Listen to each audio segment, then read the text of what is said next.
안녕하십니까. 달리자 항스타 황승규의 들려는 책 21번째입니다. 오늘 제가 말씀드릴 책은 나는 죽을 때까지 재미있게 살고 싶다입니다. 여러분들 나이 드실수록 매일매일이 일상이 어떻게 재미있으신지요? 재미없답니다. 이 지은이에 의하면.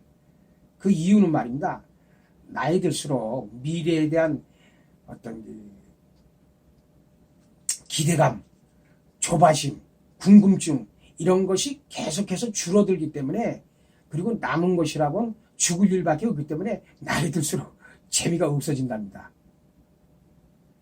하여튼 7가지 병에 있음에도 불구하고, 일상이 재미없어짐에도 불구하고 재미있게 살고 있는 이근우 이화여대 명예교수의 한번 그 비결을 저랑 같이 한번 알아보시죠.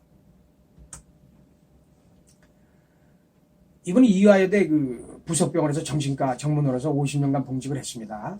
그리고 이분이 크게 2가지 특징이 있는데, 왼쪽 눈이 거의 안 보이고 당뇨, 고혈압 등 7가지 지병을 갖고 계시고, 4명의 자녀와 그들의 배우자, 손주 등 3대 13명이 이 한 지붕 아래 모여 살고 있습니다. 제가 책을 읽어보니까 크게 3꼭지로 정리가 될 수 있겠더라고요. 재미있게 살려면 첫 번째, 이 마음가짐 등 이 본인과의 약속을 잘해야 되겠다는 것이 이제 첫 번째 꼭지고요. 2번째는 본인뿐만 아니라 주위의 사람들, 가족, 남들과의 약속이 중요하다. 그것이 이제 2번째 꼭지고요. 그다음 이제 3번째는 요새는 안 하고 있는데, 이럴 때는 회갑잔치 안 하고 있지 않습니까? 근데 회갑잔치 하면 더 재미있게 살 수 있다. 이렇게 강력 추천하는 것 3가지로 나눠서 말씀을 드리도록 하겠습니다. 이 첫 페이지인데 말입니다. 제가 보기엔 이 책을 한마디로 요약하는 핵심이 아닐까 이렇게 생각한답니다. 이 나이 든다는 것이 좋은 일이 아니죠. 그렇지만 누구에게나 닥치는 일이기 때문에 받아들여야 된다는 얘기입니다. 근데 받아들이되 순간순간 좋은 일, 즐거운 일을 만들어가겠다는 마음가짐이 가장 중요하다는 얘기죠. 자, 우리나라의 시적격인 일본의 하이쿠라고 있는데, 이런 하이쿠가 있답니다. 얼마나 운이 좋은가. 올해도 모기에 물리다니. 여러분들 모기에 물리면 그냥 가렵고 그냥 이제 뭐라 그럴까요? 짜증나고 그러지 않습니까? 그런데 금년에도 살아서 모기에 물리니까 감사하다, 행복하다, 이렇게 긍정적인 마음가짐을 가져야 한다는 얘기입니다. 자, 순간순간이 모여서 하루가 되고, 하루가 일주일이 되고, 일주일이 한 달이 되고, 한 달이 1년이 되고, 1년이 10년이 된단 말입니다. 그러니까 이게 순간순간에 좋은 기억을 만들어야 된다는 얘기죠. 근데 그 좋은 기억은 말입니다. 이래혈과 저래혈과 중에서 좋은 쪽, 긍정적인 쪽을 선택하면 좋은 기억이 돼서 전체적으로 좋은 인생이 된다는 얘기죠. 자, 이분이 이제 결혼 당시에 그 돈이 없어갖고 신혼여행을 북한산에서 텐트 치고 신혼여행을 갔다 오셨답니다. 근데 이제 거기서 이제 약속하기를 부인에게 내가 반드시 세계 여행을 시켜주겠다라고 약속을 한 것이죠. 그래서 이대에 한 10년쯤 근무하니까 재형적출을 1,000만 원을 받은 것이죠. 1,000만 원이면 그 당시에 이 아파트 한 채 살 수 있었던 것이죠. 근데 이제 이분은 아파트 한 채 사는 대신 40일간 유럽 여행을, 일단 최고급 유럽 여행을 갔다 오신 거죠. 갔다 오고 나서 이제 부인에게도 이제 여쭤봤죠. 아파트 산 게 좋았냐? 유럽 여행이 좋았냐? 물론 이제 그래서 결혼하셨는지 모르지만 하여튼 부인도 유럽 여행이 훨씬 좋았다라고 얘기하는 것이죠. 그러니까 순간순간 좋은 쪽, 긍정적인 쪽인 것이죠. 자, 여러분들 술 한잔 드시고 나면 야, 나는 후회 없는 인생을 살았어 라고 얘기를 하지만 대부분 다 일정 어떤 부분에 있으면 좀 후회하지 않습니까? 근데 여러분, 이분은 말입니다. 그렇게 생각하지 말고, 그때 내가 좀 더 잘할 수 있었는데 그렇게 못했네, 그래도 괜찮아 라고 지난 삶을 후회하지 말고 긍정하고 만족하라는 얘기죠. 이렇다면 브라보 마이 라이프라는 얘기예요. 그래서 한 번 더 강조합니다만, 진정한 긍정의 고수는 오늘 좋은 일이건 나쁜 일이건 어떤 일이 일어나도 잘 견뎌낼 것이 진정한 긍정의 고수라는 얘기가 되겠습니다. 우리가 살다 보면 돈이 떨어질 수도 있지 않겠습니까? 근데 그 돈이 떨어졌을 때 평상시에 어떤 돈이 떨어지면 내가 어떻게 하지 이런 마음을 안 가졌다면 이게 마치 당황하고 어렵다는 얘기죠. 그러니까 평상시에 이럴 경우엔 내가 어떻게 할까 그런 마음가짐을 가져야 하는데 막 돈이 떨어진다면 여행 안 가도 그만이고 차 버스 타거나 지하철 타거나 걸어 다니면 되지. 관시해 안 가면 되지. 이렇게 평상시에 어떤 내가 위급 상황이 됐을 때 어떻게 할까라는 그런 마음이 좀 가져야 된다는 얘기입니다. 자, now and here. 예. 오늘은 나에게 남은 인생에서 가장 젊은 날이라는 것이죠. 이걸 톨스토이가 아주 잘 표현을 했네요. 지금 하고 있는 일을 사랑하라. 지금 이 순간을 사랑하라. 지금 만나는 사람을 사랑하라. 인생의 황금기는 바로 지금입니다. 이 책을 보면서 이제 저도 이제 조금 이제 후회를 많이 하고 이제 앞으로 이제 더 잘하려고 오늘 이제 계획을 세웠습니다. 앞으로 5년은 어떻게 살 것인지 이제 연간 단위 계획을 좀 나름대로 이제 세워봤는데 이제 계획이 없다 보니까 뭐 하지 심심하게 시간을 써버리거나 이 젊어 보이는 데만 시간을 낭비한다는 얘기죠. 그래서 50에서 60대는 5년 단위로, 70대는 3년 단위로 어떻게 나이 들어갈 것인가, 무엇을 할 것인가 계획을 세워라 라는 얘기가 되겠습니다. 자, 두 번째 이제 부인, 자식, 기타 타인들과의 관계를 어떻게 하면 재미있을까라는 얘기입니다. 이제 첫 번째, 제일 중요한 배우자입니다. 이분이 50년 동안 이제 그 정신과 의사라서 이제 상담을 많이 했는데, 부부 상담의 경우 거의 100%가 그 이유가 뭐냐 하면 우리 배우자는, 저의 배우자는 결혼 이후 지금까지 하나도 안 변했어요 라는 것이죠. 그런데 배우자가 바뀌기를 기다리단 말입니다. 기다리기만 한다면 결국 노년에는 원수지간이 된다는 것이죠. 그러지 말고 있는 그대로 바라보고 공통점 나누고 나쁜 점은 모른 척하는 것이 이 부부관계의 비결이라고 합니다. 또 하나 이제 남편분들에게 이분이 이제 얘기하는 것은 매를 벌 짓을 가끔 일부러 해라라는 얘기입니다. 이분이 그래서 예를 들어 이제 부인한테 그렇게 얘기를 한답니다. 평생 당신 기세에 눌려 살았어 라고 얘기를 한다면 이제 부인이 과거 잘못을 줄줄이 사탕으로 얘기한답니다. 저만 그럴 줄 알았더니 이겨서 부인도 그러시네요. 그래서 이제 맺힌 응어리를 이제 풀게 해준 것이죠. 이제 자식과의 관계, 이제 젊은이들과의 관계인데요. 나이 들어서 제일 힘든 것이 자식과 감정 싸움이라네요. 그런데 그 감정 싸움을 힘든 이유가 내가 아직도 옳다 그러는 것인데 60이 넘었으면 이젠 자식의 세대다. 나는 지는 애고 자식이 뜨는 애 새로운 해다. 어느 조직에나 이제 실세가 있으니까 이제 나이 든 나는 물러서라 라는 얘기고요. 그 다음에 나의 경륜이 중요하다라고 이제 얘기하는데 중국에서는 노인의 경험은 보석이다. 아메리카 인디안 세계에서는 하나의 도서관이다라고 얘기를 하는데 지금은 그런 시대가 지났다는 얘기죠. 우리 나이 들은 사람은 손수레를 타고 걸어서 갔지만 요새 젊은이들은 이를테면 스포츠카를 타고 고속도로를 간다는 얘기죠. 그러니까 과거에 사로잡혀서 나의 경험, 나만 특별하다고 우기지 마시고 이렇게 살라 젊은이들이요 그러지 마시고 젊은이들 열심히 살고 있네. 화이팅! 내가 옆에서 응원해 줄게. 이렇게 하라는 얘기죠.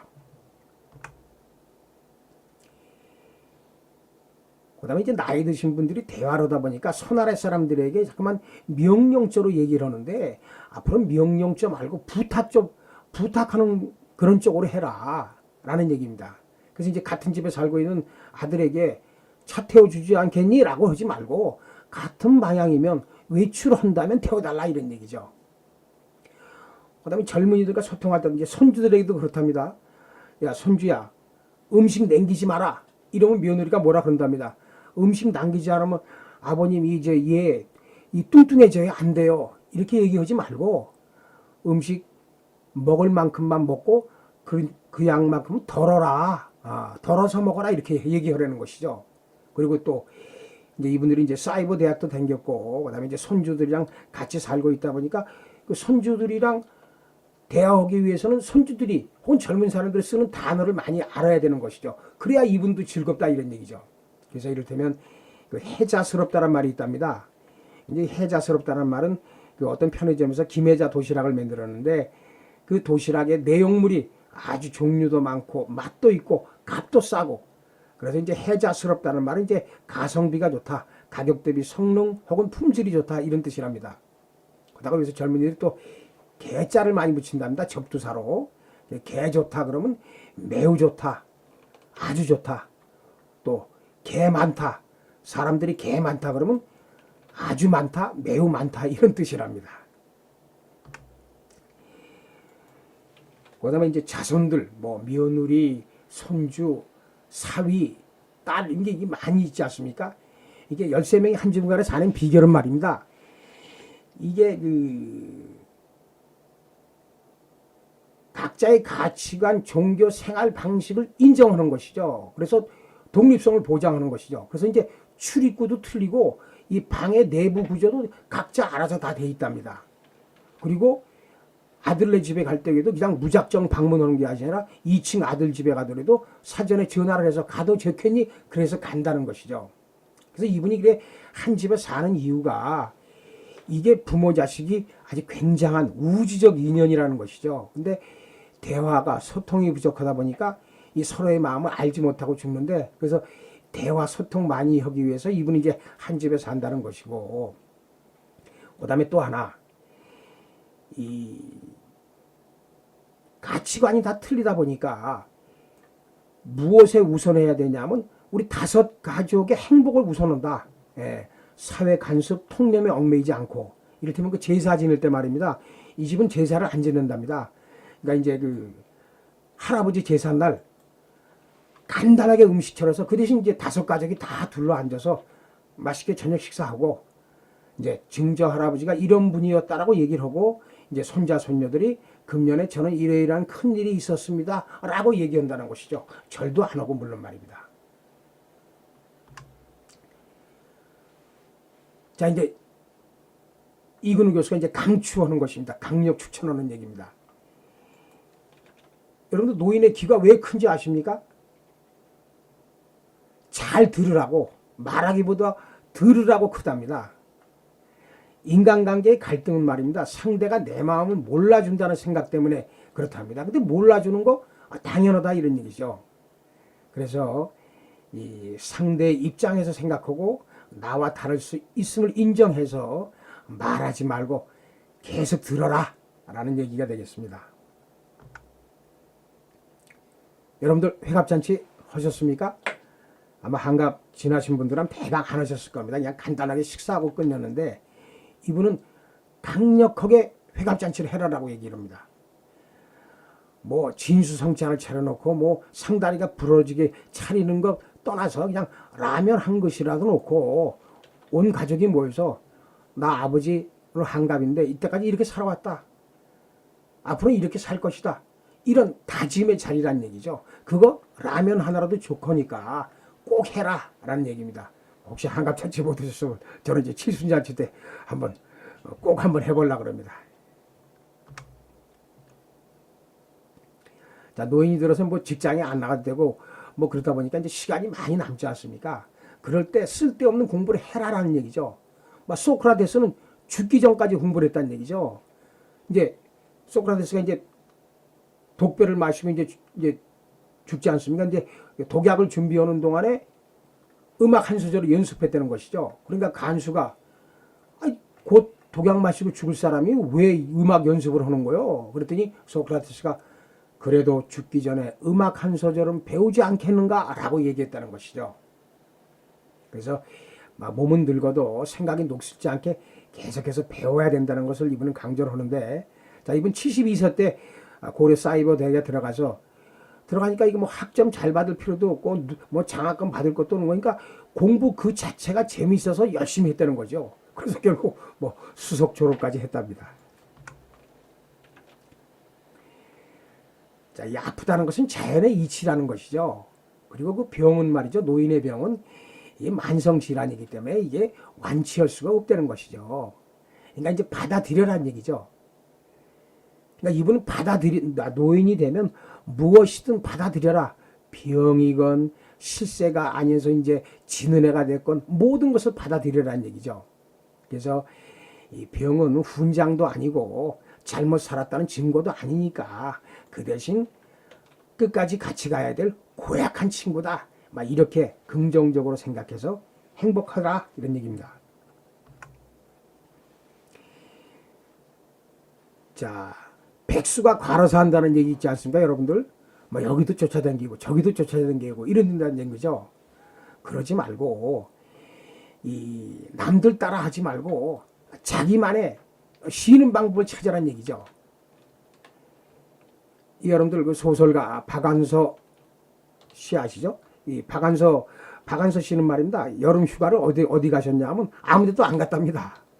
왜냐하면 7월 말 8월자에 대부분의 사람들이 이제 휴가를 가서 서울이 비니까 아주 막 좀 텅 빈 서울에서 이를테면 집에서 쉬었다가 그다음에 이제 시내 나와서 고궁도 한적하지 않습니까? 고궁에서도 쉬고 음식점 가서도 한적하니까 아주 편안하게 식사하시고 그래서 이분은 자기만의 쉬는 방법을 찾은 것이죠. 여러분도 여러분들만의 쉬는 방법을 찾으시기 바랍니다.